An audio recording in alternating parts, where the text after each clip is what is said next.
व्यर्थ के बकवाद करने वाले लोगों से मत मिलो, व्यर्थ के बकवाद करने वाले लोगों की तरफ मत देखो, ये क्या कह रहे हैं, क्या बोल रहे हैं। और तुम भी व्यर्थ का बकवाद मत करो। अपने समय को कीमती मान करके निरंतर प्रिया प्रीतम का नाम जप करो, उनकी गुण लीला गाओ, उनकी सेवा में रहो। कभी प्रपंच की बातें, कभी प्रतिष्ठा का चिंतन, कभी नाना प्रकार के मान सम्मान का चिंतन, ये घुसने ना पावे हृदय में। बहुत सावधान रहना चाहिए साधक को।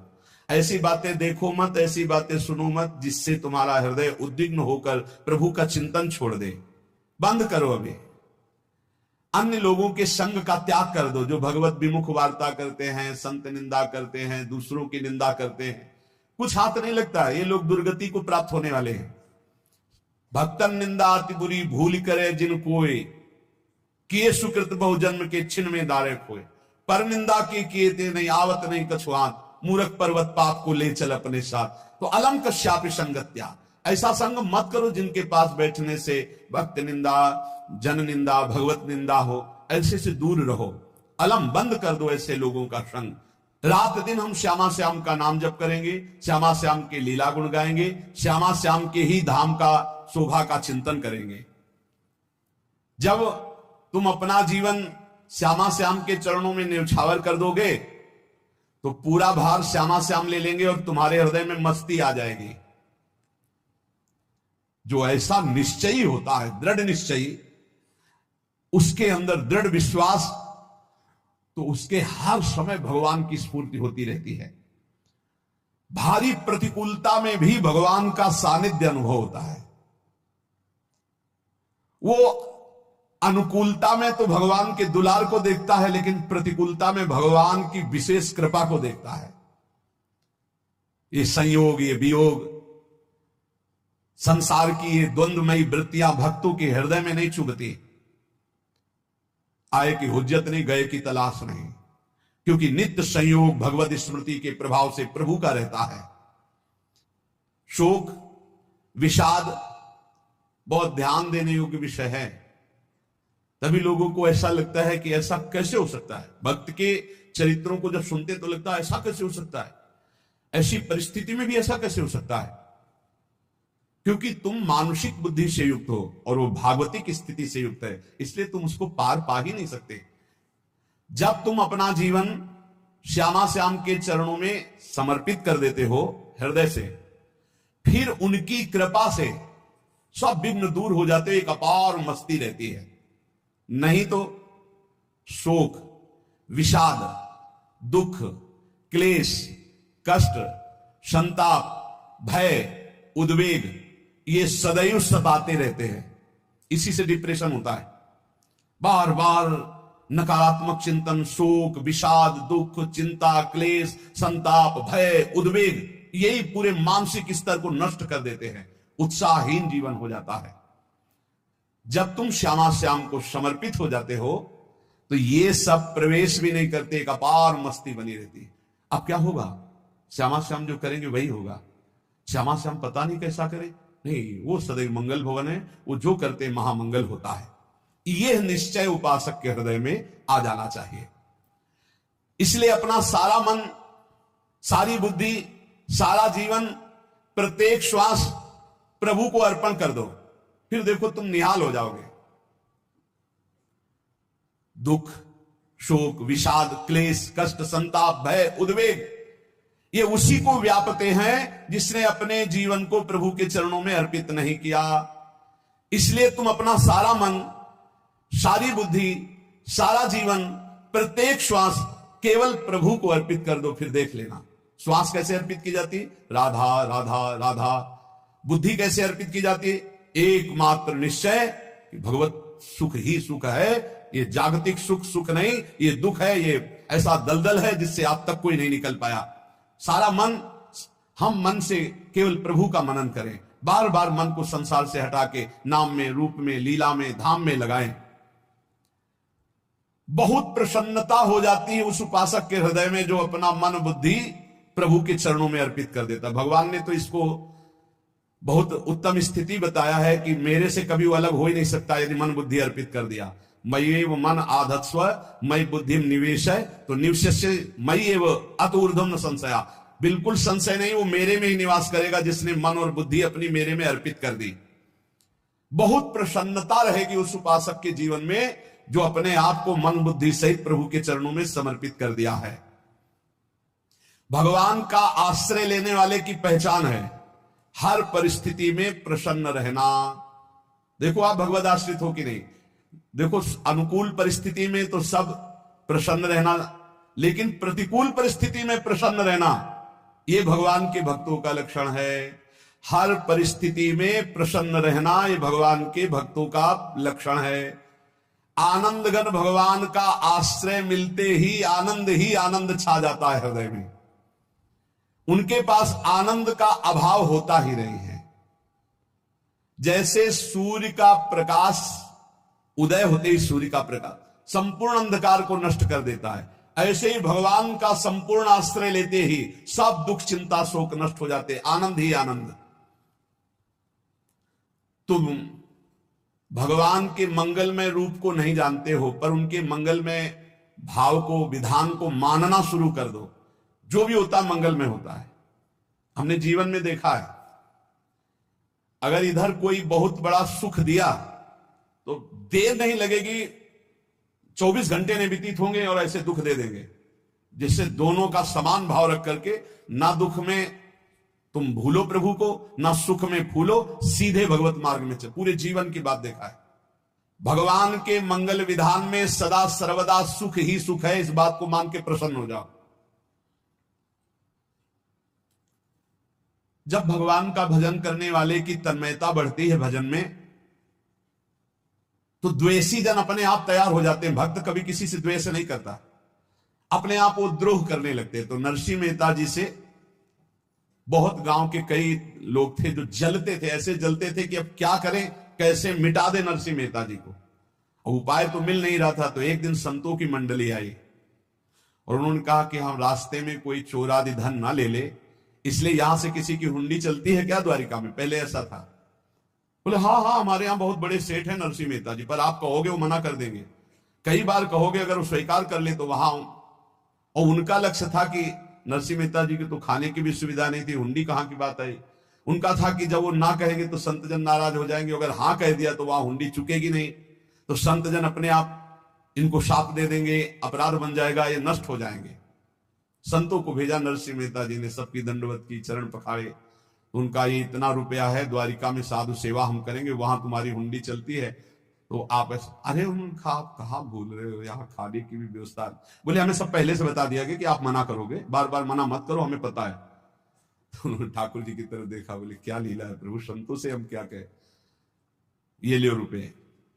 उस समय स्वर्ण की मोहरें चलती थी, बेच के बाजार से खूब उन संतों को पवाया, उन्हीं संतों की सेवा की।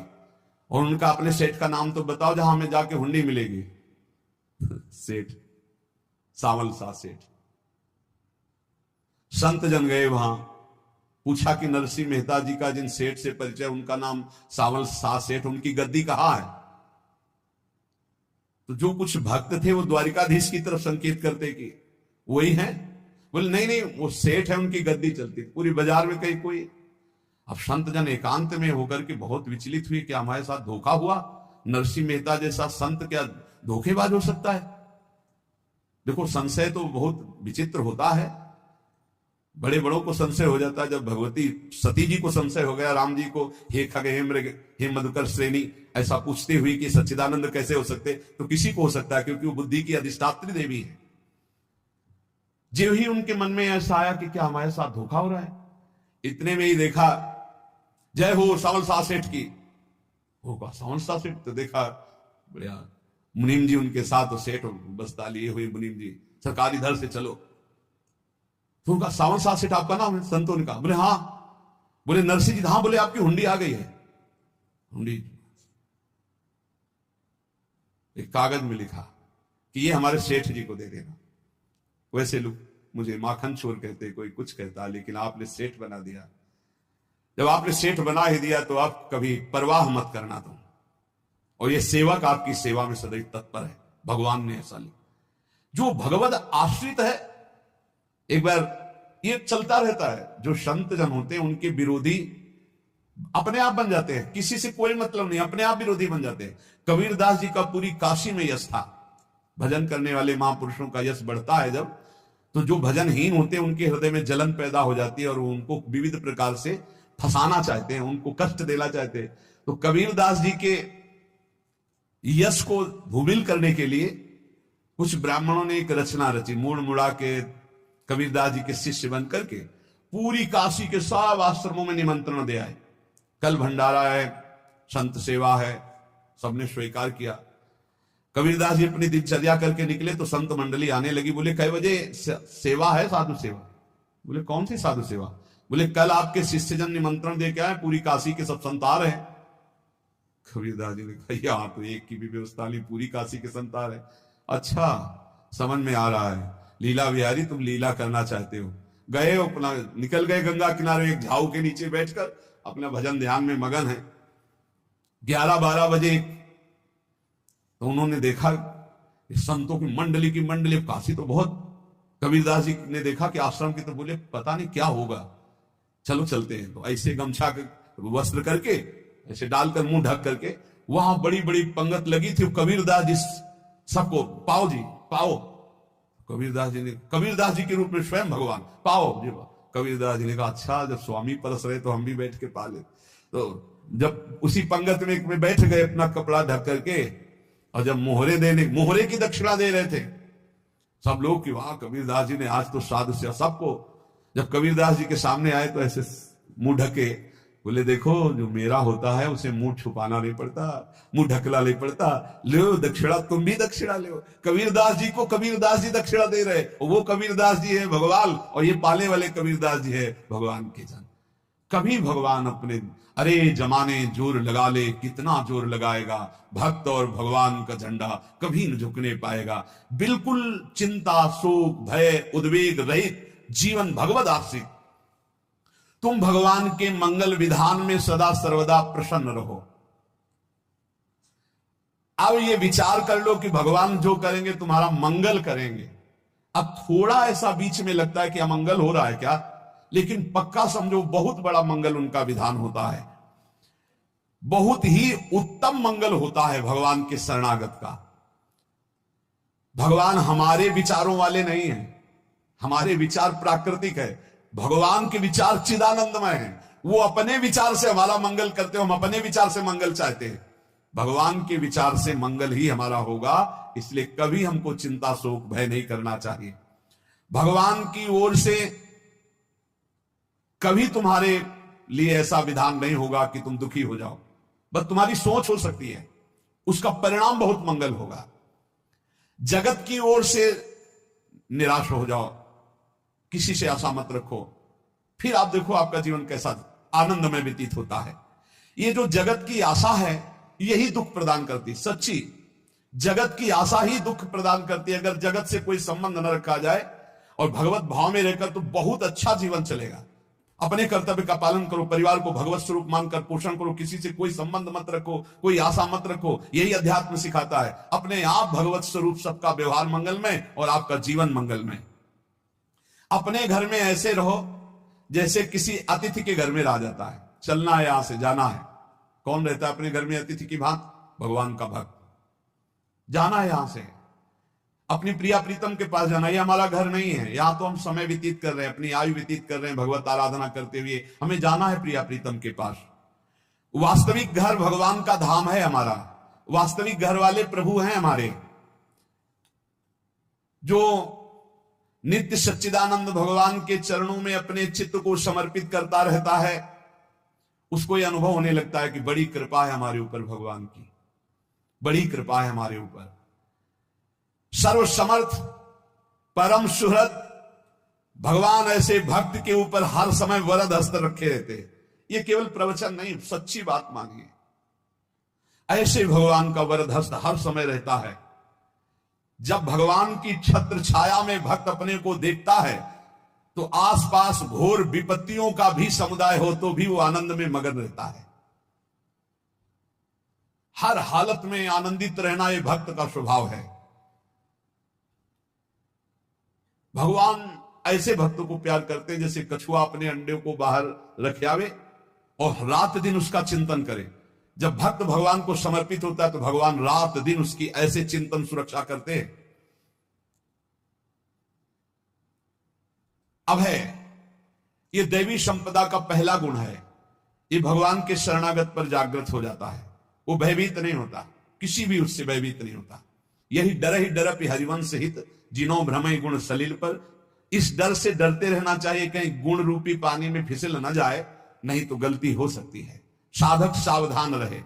ये अभय दैवी संपदा का सबसे बड़ा गुण है। जो भयहारी भगवान की शरण में आ जाता है तो उसके अंदर ये अभय प्रकट हो जाता है।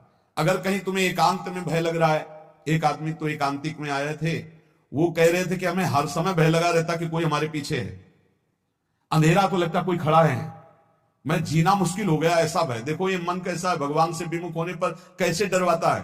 वो कह रहे हर समय मुझे डर लगा रहता है, कोई सामने खड़ा है, कोई पीछे खड़ा है, ऐसा भय लगने लगता है।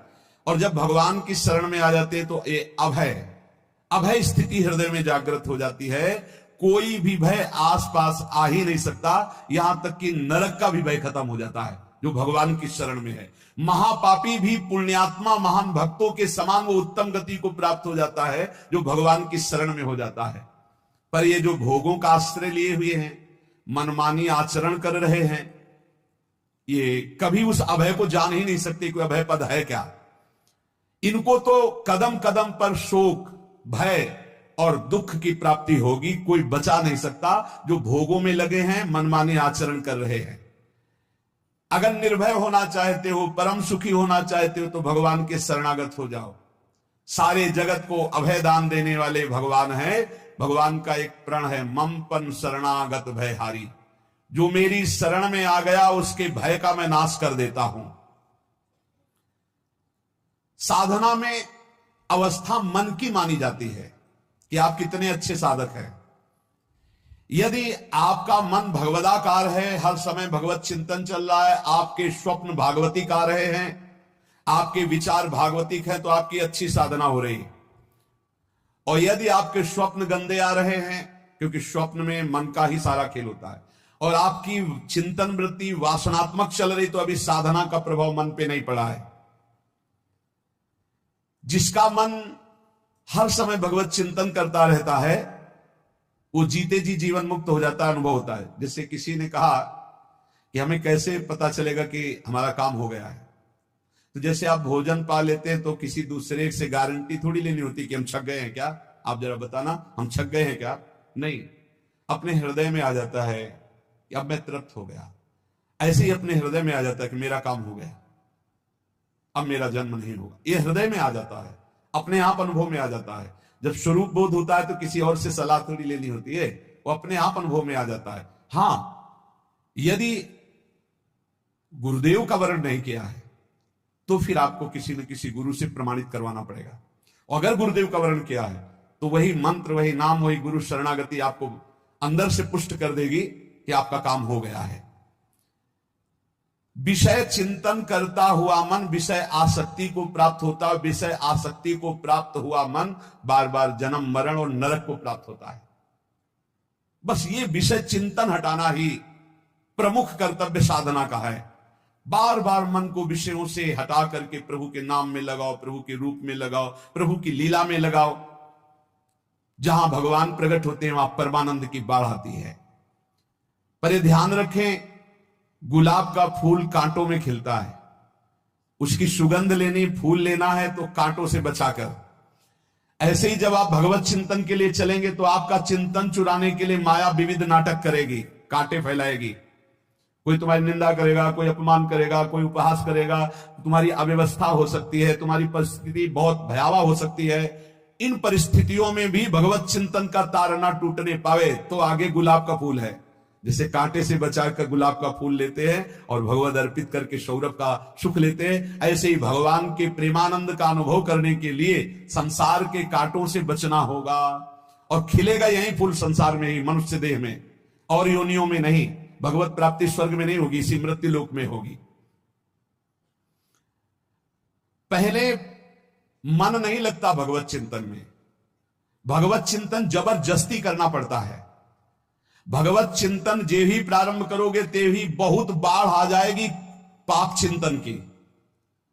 ध्यान दीजिए, बहुत लोग प्रश्न करते रहते हैं कि हम जब भजन में बैठते हैं तो बहुत गंदी बातें आती, मन बड़ा चंचल होता है, भाग जाता है। ऐसा प्रारंभ में जब कोई भगवत चिंतन प्रारंभ करता है तो उसका मन विषयों में भागता है, गंदी बातों में भागता है। अब लोग कहते पहले तो हमारा चिंतन बढ़िया होता था, अब चिंतन नहीं होता। तो कोई सिद्ध पुरुष थोड़ी हो गए, तुम्हें जबरदस्ती चिंतन करना होगा।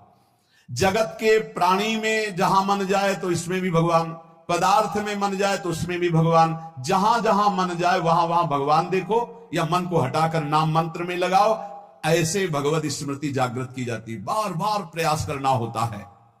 कई लोग ये प्रश्न करते हैं कि हमसे बड़े पाप हो गए तो क्या हमें भगवान की प्राप्ति हो जाएगी? तो यहां कह रहे हैं भगवान किसी के पूर्व जीवन को नहीं देखते हैं, वर्तमान के भजन को देखते हैं। पकड़ो इस बात को। अगर वर्तमान में आज आप सुधर गए हो, नाम जप कर रहे हो, तो आप भक्त हो। ये गीता जी में भगवान ने कहा, अपिचेत सुदुराचारो भजते माम अनन्य भाग साधुरेव समन्तव्या सम्यक व्यवसिता। ऐसा बहुत दुराचारी पहले रहा है, बाद में उसके मन में आ गया कि भगवान के सिवा हमारा कोई कल्याण करने वाला नहीं, हमारा कोई नहीं। तो भगवान कहते हैं मैं उसे साधु ही मानता हूं, उसे साधु बना देता हूं। भगवान किसी के पूर्व जीवन को नहीं देखते। बहुत बढ़िया बात है। कल तक हम क्या करते रहे भगवान नहीं देखते, आज क्या कर रहे हो ये देखते हैं। यदि आज आप भजन में लग गए हो, अच्छे आचरण कर रहे हो, तो आपको भगवत प्राप्ति हो जाएगी। भगवान ये नहीं देखते कि पूर्व में पुण्यात्मा रहा है कि पापात्मा रहा है। भगवान वर्तमान में देखते कि मेरा भजन कर रहा है, बस इसी से कल्याण कर देते हैं। पकड़ो इस बात को, तो कभी प्रश्न नहीं उठेगा कि क्या हमको भी भगवत प्राप्ति हो सकती है क्या।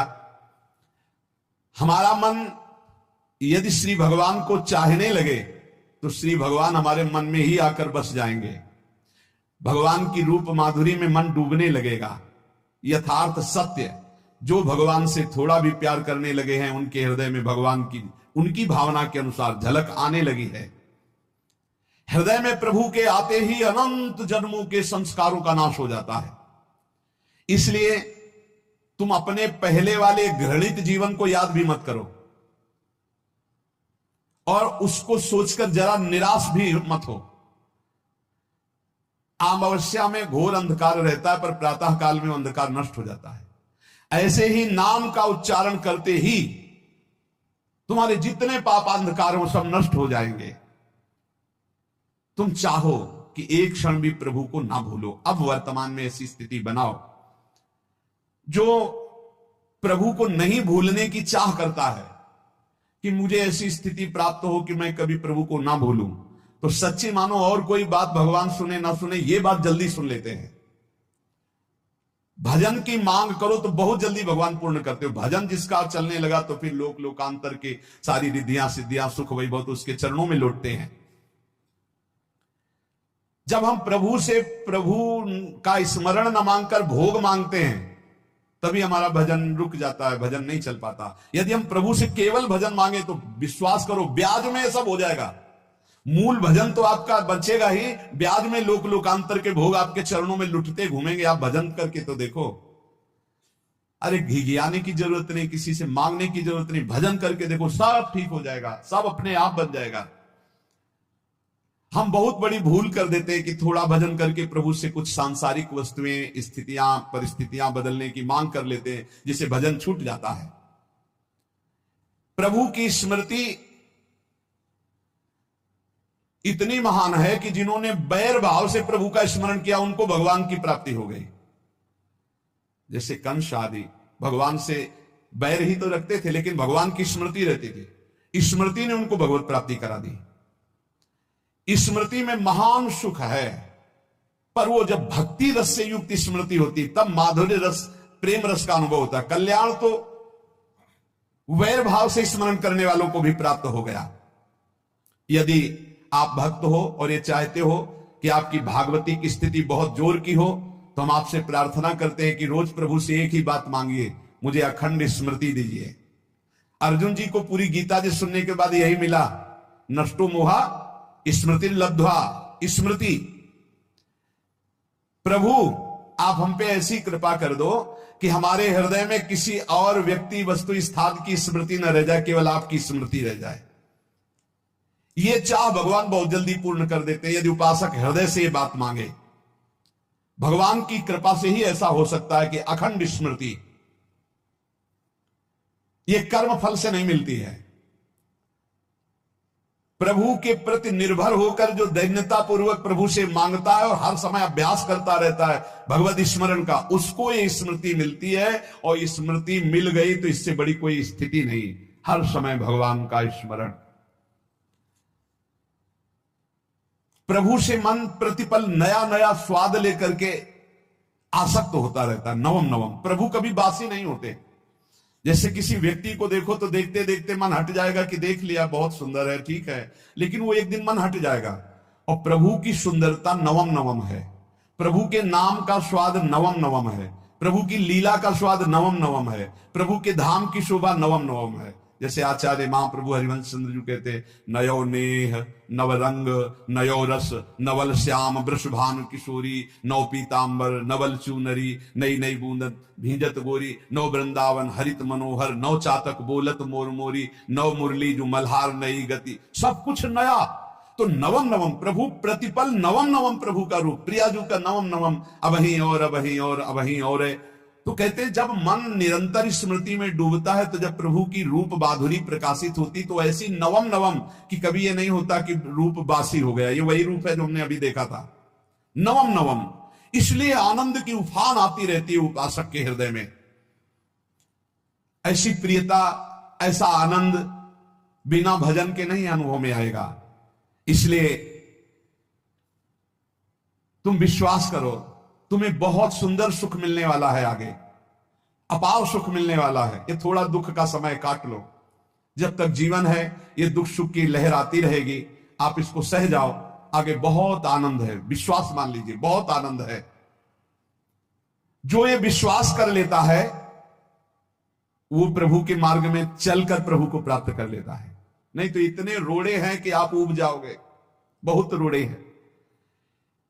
जो प्रभु के मार्ग में चलता है तो माया के बहुत से पार्षद अपना प्रभुत्व दिखाने उनके पास आते हैं, महिमा अपनी दिखाने, पर वो किसी वस्तु स्थिति अवस्था प्राणी पदार्थ का प्रभाव स्वीकार ही नहीं करता, क्योंकि भगवत स्मृति परायण है, भगवान की कृपा पर विश्वास है, इसलिए उसको कोई फंसा नहीं पाता। वो नित्य निरंतर प्रभु से घुला मिला रहने के कारण उसकी मस्ती में कोई फर्क नहीं पड़ता।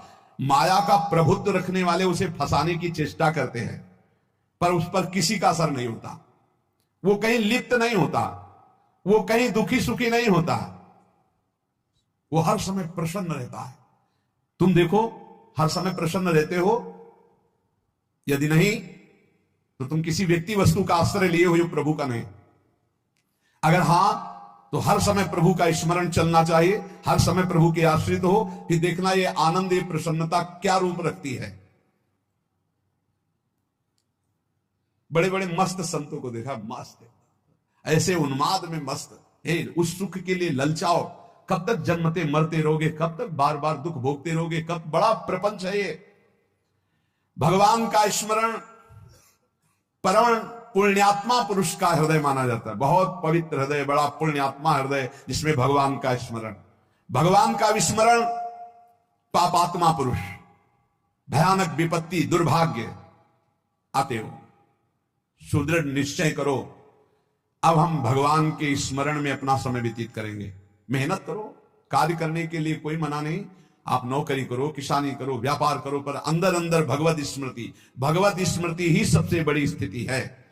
अब चाहे हम जीवित रहे, चाहे हमारे मरण जैसी विपत्ति आ जाए, चाहे सब हमसे हट जाए, चाहे सब हमको नमन करें, अब हम दृढ़ निश्चय करके केवल भगवान के स्मरण करते हुए इस संसार के